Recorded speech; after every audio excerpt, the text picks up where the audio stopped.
Good morning. Today I want to talk about lying.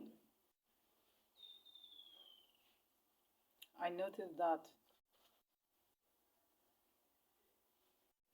humanity have resorted to lying in order to live a good life. Humanity have been lied to by the enemy. The enemy has sowed a seed of wickedness called lying in the life of humanity, so he can get as many souls for himself, knowing fully well that his time is short. I needed to know this morning that there is no amount of excuse that you give that will exonerate you on the last day for living on or under the premises of a lie. Lying is of the devil, and the father of all lies is the devil. I have heard people say that there are so many kinds of lying. There is gentle lies, there is harsh lies, there is mild lies, there is lies that is wicked, the one that make people kill each other. There is lies, among friends, just to make the other person feel good. You see a young man want to toast or chike a young girl on the road, and maybe he sees the way this lady is dressed, and in his mind he has already rated himself, and he believes the only way he can be able to succeed with having this girl's attention, or even saying yes to his approaches, is by telling lies. And so he walked up to this girl and tell her what he is not. And this girl, being true, believed him, and they began to date. Now the question is, when the girl suddenly come to realize that everything you have said that you are is not what you are, what do you think will happen to that relationship? Of course, we both know that the relationship is already heading to the gallows even before you began.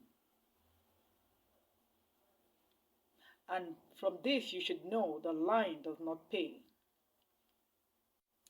I've seen people falsify their CV so that they could get a choice job. And when you ask them, what is the reason why you're falsifying or you have falsified your CV or your credentials, they will tell you the society and the country where I live is a terrible place. And because of that, I need to live or be a certain way to be able to survive. And so survival becomes the pawn. To survive become the mattress. Survival becomes the ladder on which you climb on the premises of a lie. This morning I am here to tell you that is a lie from the pit of hell. To think that there is a small lie and there's a big lie, or there's a mild lie or there's a gentle lie. A lie is a lie. There is no big, small, mild, or tiny, or mild, or gentle, or any kind of lie. A lie is a lie. There is no way around it. It's either you're saying the truth or you're telling lies. Even the Bible said it, that you cannot afford to be lukewarm. It's either you're cold or you're hot. Because if you're lukewarm, you will be spitted out. You will be used for nothing because you were good for nothing. That is exactly what life does. It makes you lukewarm. And people who have resorted to living the life of a lie, or living their life under the premises of a lie in the name of survival, and with the reason that the country or the society is bad, or that humanity want to hear what they want to hear, I would have you know that you will actually deceiving your own self. And you're doing a great harm to your soul. You know what lying does? It limits you in the realm of the spirit. It brings you low. You can only fight physical battle, but you cannot succeed in anything that has to do with the spiritual. There is what we call spiritual battle and physical battle. You have to choose the battle you want to do. Do you want to continue in your lives and lose your faith in the realm of the spirit? Or would you want to take that stand and say, like Esther, if I perish, I perish? There is no middle ground. It's either you're in or you're out. So today, I need you to know that you have to make a decision, and you have to make that decision very quickly, because the world is caving in and time is running out. Whether you like it, believe it or not, there is no more time for humanity. Everything is running around in circles. And like the Bible says, he will come like a thief in the night. We do not know when he will come. The most important thing is you were ready when he does. Are you ready? That is the question for you this morning. Are you ready for the king? Are you ready for the groom? Are you ready for him? When he come knocking, will you be found at the door where you were placed to keep watch? A lot of people have been kept as a watch to their family, to their household. A lot of people have been kept as a watcher. But what have they done? They have compromised. They have walked away from the place where God has placed them, so as to gain the wealth and the riches of the world, which is coming to nothing. Why do you have to falsify your CV in order to get a job? If your CV cannot get you that job, it's because God do not want you to have it. Why don't you go on your knees and ask God, which job can this my CV get for me? A lot of people falsify their age. You see a man of 50 want to do bank job. And you know bank these days will tell you if you're up to 27, you may not even get a job if you're up to 27. Why some kind bank will tell you 27 and below. Some will tell you 24 and below. Some will tell you 20 and below. It's all about the choice of the bank. It's not for you to fault these people, because they have made their choice. They have made their bed.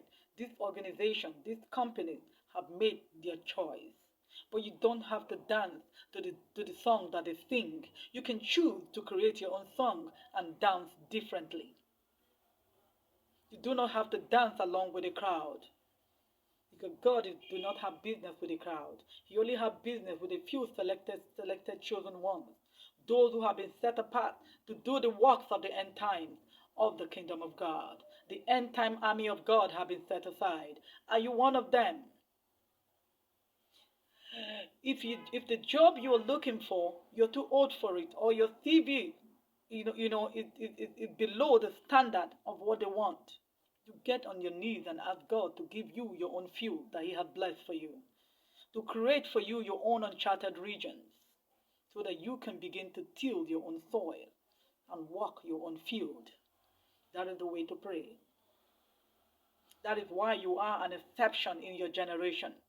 That is why you are a set apart.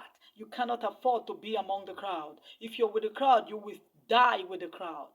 When the things that kill the crowd come, you will die along with them, because you were at the wrong place at the wrong time, because you have made your choice and you chose the wrong crowd. The people of God are not a crowd. The people of God are a selected few who have been handpicked by God and set apart for his use. On which side are you? Are you on the side of the crowd, or are you on the side of those who are handfully selected by God himself, the creator of the heavens and the earth? Nobody cares about God anymore.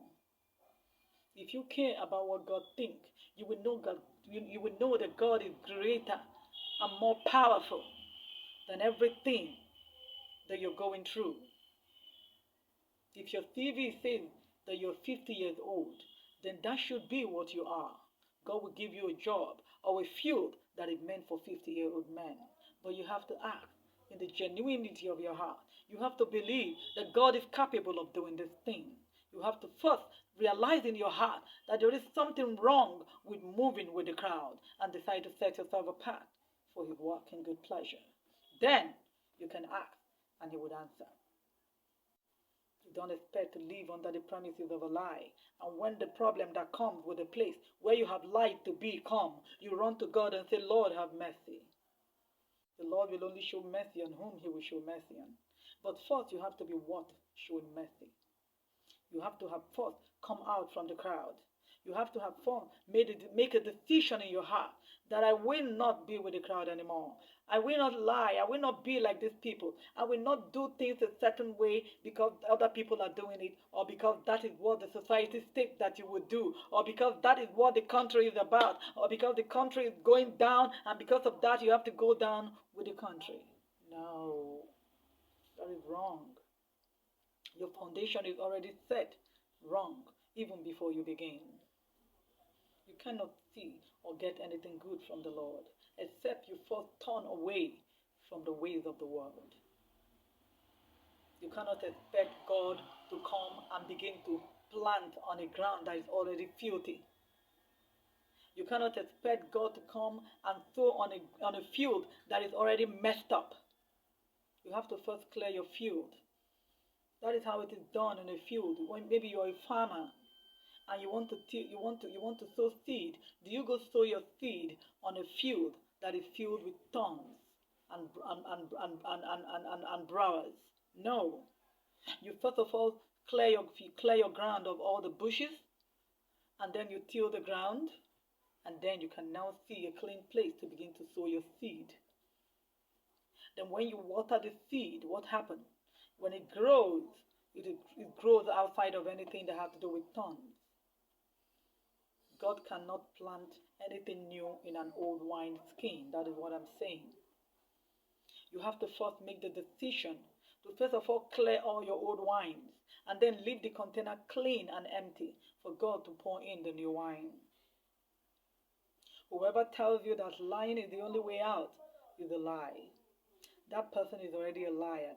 And I can assure you, one detrimental thing about being in a place where you're not supposed to be is because when the enemy comes, it will clear you with the good. I will tell you a story like that in the Bible.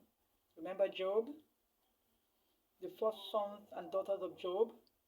If you're familiar with the Bible story, you remember and realize what happened to the sons and daughters of Job. They didn't die in that building because they did anything wrong. Remember, Job was always praying for his family. He always takes time to pray for his children. In case maybe they have sinned or done anything or maybe despite God in their heart, that God may forgive them. The children of the first sons and daughters of Job were in a good place, spiritually speaking.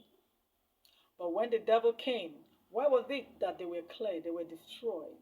It is because they were at the wrong building at the wrong time.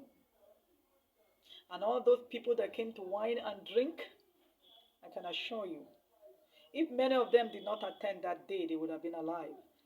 And they would have lived out their whole life in that period until when it is God's time to take